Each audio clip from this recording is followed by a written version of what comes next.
Fala pessoal, tudo bem? Professor Henrique aqui na área e hoje nós temos uma aula aqui muito especial em que nós vamos resolver um tema inédito e uma questão transversal para o concurso do BNDES, mas é uma questão bastante relevante para quase todos os concursos aí que envolvem orçamento público, política fiscal, política econômica, tributação de modo geral. E então sigam firmes aí porque é uma questão muito interessante, pessoal. Esse concurso do BNDES aí vai ser muito concorrido, é um concurso aí que tem muitas vagas, por outro lado, somando aí o cadastro reserva, chegam a quase 900 vagas, então é uma grande oportunidade aí para você que quer trabalhar em um órgão de altíssima relevância, ganhando um excelente salário, uma excelente remuneração com muitos benefícios e, naturalmente, exercer aí um cargo de altíssima relevância para a estrutura do Estado brasileiro, que é do BNDES, né, pessoal? Esse banco aí que já tem quase um século de existência, mais de 70 anos, e que é muito relevante para o país aí, e naturalmente quer selecionar servidores altamente capacitados. Então tenho certeza aí que se você está estudando bastante, se esforçando, vai conseguir lograr êxito aí nesse concurso, tudo bem? Então, pessoal, a história do BNDES, de discussão, para quem não conhece, né, tem a questão transversal e tem outras 4 questões específicas para cada área, né? E nós temos diversas áreas: economia, contabilidade, parte jurídica, de engenharia. A parte transversal, ela cai para todas as áreas e ela traz temas um pouco mais genéricos aí que abrangem basicamente qualquer especialidade do cargo aí do BNDES. Então, questões de políticas públicas, questões básicas de orçamento, questões relacionadas a incentivos fiscais, subsídios, tributação, que é o que a gente vai falar aqui hoje, além de outros temas aí, como, por exemplo, a própria estrutura do BNDES também é cobrada aí no edital do concurso para a parte transversal, tudo bem? Mas sem mais delongas, pessoal, vamos resolver esse tema aqui que está muito interessante, tá? Então, tema diretamente aí do curso, do discussão na prática para o BNDES. Nós vamos dar uma olhada aqui, dissecar esse tema, para você entender mais ou menos como é que é a estrutura esperada de cobrança para esse concurso e qual que é o nível de aprofundamento que as questões podem chegar, tudo bem? Então, sem mais delongas, pessoal, é bastante comum aqui que nas questões venham alguns textos motivadores, né? E aí, naturalmente, cabe fazer uma avaliação se vale a pena ler tudo, o que normalmente é bom, porque ele dá uma boa contextualizada sobre a temática, ou se não, ou se, considerando a restrição de tempo que você tem para realizar a prova, realmente não vai dar tempo aí de você conseguir ler tudo e ainda conseguir executar a prova com calma, né? Mas, se possível, leia para você realmente entender melhor sobre o que a questão está falando, de modo a evitar que você faça qualquer tipo de desvio ou algo semelhante durante a condução da prova, tudo bem? Então, aqui, pessoal, a gente vai falar de renúncias fiscais, tá? Renúncia de receita, subsídios, gastos tributários, né? Basicamente, toda essa seara aqui, eu vou aqui para baixo para vocês verem. Então, ele vai basicamente perguntar aqui o conceito e requisitos previstos na Lei de Responsabilidade Fiscal para a concessão de renúncia de receita e a importância da avaliação dos gastos tributários, que é outro nome para renúncia de receita ou renúncia fiscal, etc. Tá? Para a sustentabilidade fiscal. Então, vamos dar uma lidinha aqui nos textos, por cima, né? Então, vocês veem que a questão aqui é bem contextualizada, ela traz ali um aprofundamento para ser bem similar ao dia da prova, tudo bem, né? Lembrando que esse é um tema inédito, tá? Foi elaborado aí pelos professores, nós professores do Discursiva na Prática, tudo bem? Então, o texto 1, ele vai falar de um acordo do Tribunal de Contas da União ali, que vai falar das políticas de tax expenditure, né? Ou gasto tributário. E aí ele vai falar historicamente ali que define os gastos tributários como programa de assistência financiados pelo governo por meio de provisões tributárias especiais e não de gastos diretos do governo. Então está falando ali basicamente, né, que a renúncia de receita é você pegar um setor da economia e diminuir a tributação sobre ele, de modo a incentivar ali a produção ou o emprego nesse setor específico da economia, né? A gente tem vários exemplos aqui, pessoal. Um exemplo recente aí que vai começar a ser cortado pelo governo federal é aquele programa de PERSE, né? PERSE, que é o nome, que é um programa lá de incentivo ao setor de eventos, né? Que foi muito afetado pela pandemia do Covid-19, e aí foi dado um incentivo tributário que basicamente reduziu as alíquotas de certos impostos ali para esse setor da economia, de modo que eles pudessem se reconstruir pós-pandemia, que foi um dos setores mais afetados. Então, é um exemplo aí para vocês ficarem um pouco mais alinhados com essa perspectiva. Então, aqui um relatório do FMI, Fundo Monetário Internacional, pessoal. Os gastos tributários devem ser gerenciados tão cuidadosamente quanto as despesas orçamentárias, se os governos quiserem fazer uso eficiente dos recursos financeiros limitados. Isso significa que o custo dos gastos tributários deve ser identificado, medido e relatado de forma a permitir a comparação do seu valor monetário com a das despesas orçamentárias. Que interessante também, pessoal. Observe que os gastos tributários ali, eles não são uma dotação orçamentária específica. Eles acabam correndo por fora do orçamento e, por conta disso, né, por vezes eles não têm tanto controle quanto as despesas orçamentárias, que exigem todo um processo aí de elaboração do orçamento através do Poder Legislativo, aprovação pelo Poder Legislativo, controle, etc. Toda a parte de licitação, contratação, entendo da ação orçamentária, liquidação, pagamento. Então, tem todo esse processo aí orçamentário que conduz ali o Poder Executivo e que, quando a gente tem uma renúncia de receita, não tem todo esse procedimentalismo e esse potencial controle, né? Acaba ficando só ali uma renúncia que, basicamente, tem a fim de sustentabilidade fiscal do país similar a um gasto, né? Que seria uma receita que o governo deixa de auferir, e que por conta disso não tem tanto controle. Então, é isso que esse relatório do FMI fala aqui, tá? Eu vou falar um pouco esses textos aqui, mas basicamente para vocês terem ideia aí de que sim, esses textos motivadores eles podem ter influência significativa na sua resposta, podem ser muito úteis para você entender o contexto da questão e a partir disso responder da melhor maneira possível, tudo bem? Então tem 2 relatórios da OCDE aqui também que seria interessante vocês lerem e a estrutura de questionamento que a gente espera para a questão transversal, tá? Que seria, no geral, um texto mais contínuo, né? Que, por vezes, ali vai demandar algum raciocínio mais crítico do aluno, não somente responder uma questão de... porque a perspectiva da questão transversal ela é mais analítica, provavelmente, ela vai ser mais dissertativa, argumentativa, né? Então, justamente por isso que a gente fez um mix aqui, os professores, sobre os conceitos e os requisitos da LRF, que seria algo mais direto, mas também a importância da avaliação dos gastos tributários para a sustentabilidade fiscal. Então, já avaliando com uma perspectiva mais argumentativa, né, pessoal? E aí, a gente tem uma série de respostas possíveis aí que a gente vai avaliar a seguir. Mas, então, observem aqui, galera. Questão que se espera, né, de BNDES. 20 a 30 linhas para a questão transversal e uma continuidade, né? Então, basicamente, ali não ser separado. Muito provavelmente não vai ser separado ali não vai ser separado ali em subtópicos, como é algumas questões dessas Gran Hill, tudo bem? Vai ser provavelmente algo contínuo. Essa questão aqui é bem interessante porque o BNDES ele opera em boa medida com políticas aí relacionadas a crédito, por vezes até operacionaliza alguma coisa relacionada a gasto tributário também. Então, está bem alinhado com as operações desse banco. Então, observem aqui, pessoal, a questão aqui do discussão na prática é tudo muito alinhadinho, né, muito detalhado, então traz também um referencial teórico para caso o aluno queira olhar e não tenha tanta noção como responder, a gente sempre sugere que o aluno ele responda sem fazer nenhuma cola, né, mas caso não tenha muita noção do assunto, é possível também dar uma coladinha aqui nesse referencial teórico, que vai trazer toda a teoria inerente ao que está sendo questionado na pergunta, de modo que o aluno consiga estruturar a sua resposta.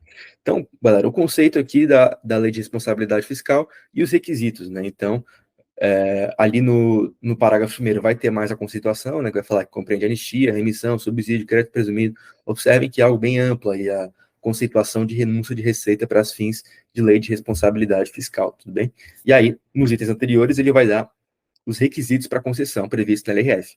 Também tem requisitos previstos na Constituição Federal, especificamente no ato das disposições constitucionais transitórias, mas normalmente as questões de concurso público focam muito nos requisitos previstos aqui no artigo 14 da LRF, tudo bem? Então, basicamente aqui, nesses 2 artigos, ele vai falar que demanda-se uma estimativa de um pacto orçamentário e financeiro. Além disso, ele deve atender o disposto na LDO, então, alguns requisitos na LDO, na Lei de Diretrizes Orçamentárias para concessão do benefício fiscal, que vai estar previsto nessa lei. E, além disso, mais 2 requisitos, sendo que só um deles precisa ser cumprido. Então, ou ele vai estar acompanhado de uma medida de compensação, tá? E essa medida de compensação tem que ser necessariamente através de aumento de receita proveniente de elevação de alíquotas, ampliação da base de cálculo, majoração ou criação de tributo ou contribuição, tá? Então, observem que não é qualquer receita que pode compensar a renúncia de receita. E também tem que ser uma receita compensando, não pode ser uma despesa, não pode compensar uma renúncia de receita diminuindo um gasto, uma despesa obrigatória de caráter continuado, por exemplo. Deve compensar com uma receita, e além disso tem que ser uma receita tributária, não pode ser, por exemplo, uma receita de royalties de petróleo. Então observem que a lei de responsabilidade fiscal foi bem específica nesse ponto. Ou, esse é um dos requisitos, né? Ou o proponente deve mostrar que a renúncia já foi considerada no projeto de lei orçamentária e que não afetará o atingimento das metas de resultado primário e endividamento previstas na lei de diretrizes orçamentárias. Tudo bem? Essa é a ideia e é isso que você tinha que botar na questão. Conceituação, requisitos. Tudo no artigo 14 da LRF. Por outro lado, pessoal, aqui ele também perguntou sobre a avaliação dos gastos, né? Por que é importante você ter algum tipo de planejamento, de avaliação estratégica para fazer com que esses gastos ocorram? Por que não sai só liberando e diminuindo a tributação para todo mundo, né? Naturalmente que isso poderia causar sérios problemas, né, pessoal? Sobretudo de justiça tributária, de transparência e de responsabilidade fiscal em sentido amplo, né? Porque o governo não ia ter dinheiro para sustentar suas políticas públicas, o gasto de pessoal, a previdência, o serviço da dívida, e a partir disso seria omisso aí, e isso aumentaria a nossa dívida pública e faria com que o governo simplesmente não tivesse recursos financeiros suficientes para financiar as suas ações, tudo bem? E aí, aqui o referencial teórico, ele traz uma série de elementos que poderiam ser abordados na resposta do aluno para justificar a importância da avaliação dessas renúncias de receita, né? Então, transparência, eficiência na alocação, né, pessoal? Então, por que um paga X de tributo, o outro paga Y e o outro paga Z, né? Por que um paga mais e o outro paga menos? Então, tem que ter uma eficiência na alocação de recursos, de modo que a economia, né, por natureza, a oferta e demanda, elas já são perfeitas em tese, né? Então, é a mão invisível do mercado que se fala. Então, quando o governo, eles incentivam o setor ali, ele tem que ter uma justificativa, né? Porque, no geral, se não for isso, vai trazer ineficiência econômica, que é o que é abordado aqui nesse subtópico. Então, outras questões, né? Equidade tributária, aquela questão de justiça, disciplina orçamentária, mais voltado para a responsabilidade com as contas públicas, né, pessoal? Se a gente sair liberando todo mundo para não pagar tributos, não vai ter dinheiro para pagar as contas do governo, e em conta disso aumenta essa dívida, inflação, etc.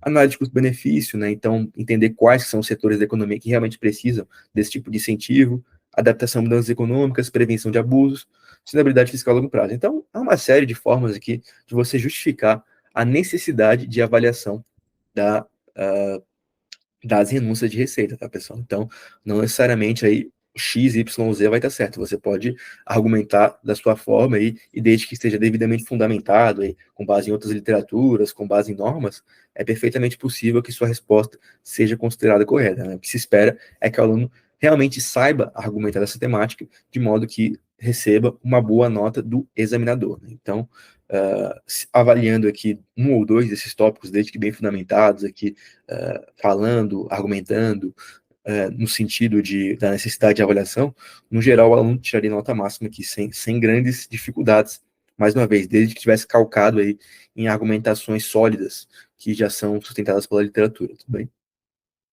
Então, aqui, pessoal, mais ou menos a estrutura de avaliação esperada para as questões transversais, né? Elas têm uma perspectiva de cobrar também o português de maneira mais explícita, né? Então, adequação vocabular, microestrutura, macroestrutura, todas as perspectivas inerentes a um texto mais dissertativo, né? Então, embora que tenha as atribuições de nota aqui, como você vê, pontuação 3, para essa parte aqui de responsabilidade fiscal dos requisitos, mais 3 pontos para a parte ali relacionada à importância da avaliação dos gastos tributários, mas por fim também tem essa perspectiva aí, né?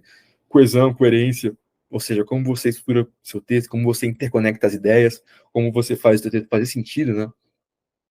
Para ter coerência, o seu texto não pode ir para uma linha argumentativa e depois concluir com outra linha, não pode ser algo confuso, né? Tem que ser algo que o examinador entenda a sua linha de raciocínio. Coesão ajuda nisso também. Coesão é você interconectar as ideias, muitas vezes com conjunções, né? Para você fazer o teu texto ficar fluido, como a gente fala. Realmente você lê de maneira contínua, sem precisar fazer pausas para voltar, para entender o que está acontecendo. E as práticas padrões aí de ortografia, sintaxe, né, pessoal, que são de praxe de concursos públicos, até para as outras questões, elas são importantes, porque é fundamental que o examinador veja o seu texto e veja que você sabe escrever, que você não está falando besteira ali, que você não está cometendo erros fáceis, porque ele vai ficar com uma má impressão do seu texto, né? Então, mesmo que ele não desconte diretamente, é sempre importante que você esteja com o texto ali preciso em termos de vocabulário, em termos de sintaxe, em termos de coerência, em termos de coesão. Mas aqui, nesse texto transversal, ainda mais importante, porque isso é explicitamente abordado pela banca no espelho e, e justamente por isso é fundamental que vocês tenham esses conhecimentos para a parte transversal, principalmente, tá? Então, é isso, pessoal. Vamos ver agora como é que seria um modelo de solução, pessoal. É sempre importante, quando a gente fala nesse tipo de modelo, você falar ali alguma espécie de referenciação ao tópico, né? Então, observem ali a primeira frase. No que se refere à conceituação, conforme prevê a LRF, compreende a anistia, ou seja, pessoal, a gente está ali fazendo uma conexão com o que foi questionado pela banca, de modo que o examinador bata o olho ali, ele sabe o que está respondendo. Estou falando ali, conforme prevê a lei de responsabilidade fiscal, compreende a anistia, blá, blá. Ou seja, não vai ter muito contexto para o examinador entender o que você está respondendo. Né? É claro que quando a gente olha assim, a gente sabe, né? Porque a gente foi a pessoa que escreveu, mas pense que é um terceiro avaliando seu texto. Por vezes, ele não pode ter isso tão claro. Então, é sempre importante que você faça referenciação aos tópicos que você está respondendo. Isso aí volta lá na coerência e coesão também, que são explicitamente pontuados aqui na questão transversal, tudo bem? Então, importante aí, pessoal, façam essa menção, façam ali a referenciação e aí respondam, conforme prevê a LRF, compra de anistia, remissão, subsídio, crédito presumido, etc. Tudo bem? Nesse mesmo sentido, a legislação prevê requisitos para a sua concessão. Então, observem, novamente, a gente está fazendo uma referenciação, agora falando dos requisitos para a concessão, tudo bem? E aí ele vai lá e fala o que a gente já comentou ali do artigo 14, né? Então, acompanhado do impacto orçamentário, atender o disposto na LDO, compensação ou demonstração que está alinhada com, foi considerado no PELOA, no Projeto de Lei Orçamentária, e está alinhada com as metas da LDO, tudo bem? E aí, observe, pessoal, aqui, a gente vai lá, vai para o próximo tópico, que está falando aí dos gastos tributários, e aí vai tratar ali da argumentação inerente à importância dessa avaliação, né? Então, basicamente, foi escolhido aqui dois desses argumentos e postos aí, né? No mais, a avaliação de gastos tributários permite verificar se essas políticas estão atingindo os objetivos propostos pelo governo. Então, basicamente, uma avaliação lato sensu aqui, né? Que significa que qualquer avaliação, ela vai verificar se o objetivo do processo está sendo atingido. Outro ponto importante é a questão da sustentabilidade fiscal. E observe aqui, pessoal, nessas questões mais dissertativas, é legal você fazer uma conclusão, né? Então, terminar ali com um portanto, com desse modo, por conseguinte, de modo que o seu texto fique mais bem estruturado. No geral, as questões dissertativas, elas demandam esse tipo de finalização, tá? Então, é legal que você realmente conclua ali fazendo uma síntese das ideias que você apontou no decorrer do texto, de modo que fique bem formalizado e que se espera de um texto dissertativo aí para a banca examinadora, tudo bem? Então é isso, pessoal. Espero que tenham gostado aí desse teminha resolvido. Observem aí como há uma altíssima qualidade aqui, uma altíssima alinhamento com as perspectivas do BNDES para a questão aqui, e é o que se reflete em todas as questões aí do curto possível na prática, questões bem específicas, detalhadas, fundamentadas, aprofundadas, que é o que a gente espera que caia no BNDES, né? Uma prova de altíssimo nível que vai selecionar aí pessoas muito bem preparadas para trabalhar nesse banco, tudo bem? Então, espero que tenham gostado, fico à disposição aí para qualquer dúvida que vocês possam ter relacionadas a esse concurso, e é isso aí, pessoal, espero que tenham gostado e um abraço, até mais.